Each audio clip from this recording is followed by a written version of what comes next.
নমস্কার। আজ শোনাব সুকুমার রায়ের ছোট গল্প বোকা বুড়ি। এক ছিল বুড়ো আর এক ছিল বুড়ি, ভারী গরিব তারা। আর বুড়ি বেজায় বোকা, ভয়ানক বেশি কথা বলে, যেখানে সেখানে যার সাথে গল্প জুড়ে দেয়, তার পেটে কোনো কথা থাকে না। বুড়ো একদিন তার জমিতে চষতে চষতে একটি মাটির নিচে একটা কলসি পেলে, কলসি ভরা টাকা আর মোহর। তখন তার ভারী ভাবনা হলো, এ টাকা যদি ফেলে রেখি কোনো দিন কে চুরি করে নেবে। আর যদি টাকা বাড়িতে নিয়ে যায়, বুড়ি টের পেয়ে যাবে, সে সকলের কাছে গপ্প করবে। ক্রমে কথা রাষ্ট্র হয়ে পড়লে রাজার কোটাল এসে সব কেড়ে কুড়ে নিয়ে যাবে। ভেবে ভেবে সে একটা ফন্দি আঁটল।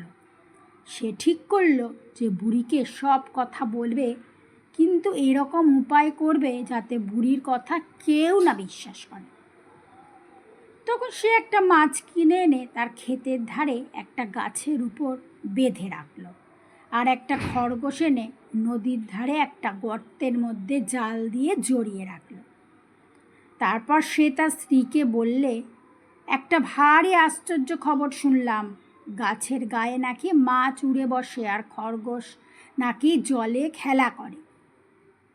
আমাদের গণক ঠাকুর বলেন, মৎস্য বসেন গাছে জলে, খরগোশ নাচে গুপ্ত গুপ্ত, রতন খুঁজলে পাবে, খুললে তারই কাছে।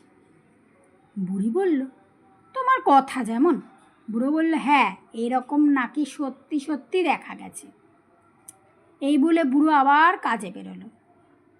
আধ ঘন্টা যেতে না যেতেই বুড়ো আবার ফিরে এসে ভারী ব্যস্ত হয়ে বুড়িকে সেই টাকা পাওয়ার কথা বলল। তখন বুড়ো বুড়ি মিলে টাকা আনতে চলল। পথে যেতে যেতে বুড়ো সেই গাছতলায় এসে বলল, গাছের উপর চকচক করছে কি? এই বলে সে একটা ঢিল ছুঁড়তেই মাছটা পড়ে গেল। বুড়ি তো অবাক। তখন বুড়ো বলল, নদীতে জাল ফেলেছিলাম, মাছটাই পড়ল কিনা দেখে আসি। জাল টানতেই, ও মা, খরগোশ যে! তখন বুড়ো বলল, কেমন, গণক ঠাকুরের কথা আর অবিশ্বাস করবে? তারপর টাকা নিয়ে তারা বাড়ি এলো। টাকা পেয়েই বুড়ি বলল, ঘর করব, বাড়ি করব, গহনা বানাবো, পোশাক কিনবো। বুড়ো বলল, ব্যস্ত হয়েও না, কিছুদিন রয়ে সয়ে দেখো, কমে সবই হবে। হঠাৎ অত কাণ্ড করলে লোকে সন্দেহ করবে যে। কিন্তু বুড়ির তাতে মন ওঠে না। সে একে একে বলে, ওকে বলে, শেষে একেবারে কোটালের কাছে নালিশ করে দিল। কোটালের হুকুমে বুড়োকে হাত করা দিয়ে হাজির করা হলো। বুড়ো সব কথা শুনে বললে, সে কি হুজুর, আমার স্ত্রীর নাকি মাথার কিছু ঠিক আছে, সে কত রকম আবোল তাবোল কথা বলে। কোটাল তখন তেড়ে উঠলেন, বটে, তুমি টাকা পেয়ে লুকিয়ে রেখেছ আর বুড়ির নামে দোষ দিচ্ছ? বুড়ি বলল, কিসের টাকা, কবে পেলাম, কোথায় পেলাম, আমি তো কিছুই জানি না। বুড়ি বলল, তুমি কিছুই জানো না? সেদিন গাছের ডালে মাছ বসেছিল, নদীতে জাল ফেলে খরগোশ ধরলে, সেদিনের কথা তোমার মনে নেই? কচি খোকা তুমি আর কি।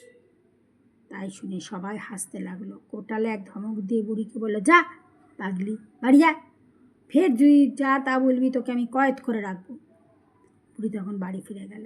কোটালের ভয়ে সে আর কারোর কাছে টাকার কথা বলতো না। নমস্কার, গল্পপাঠ এখানেই শেষ হলো। গল্পপাঠ যদি ভালো লাগে একটা লাইক করবেন, নিত্য নতুন গল্প শুনতে হলে আমার চ্যানেলটা সাবস্ক্রাইব করে আমার পাশে থাকবেন।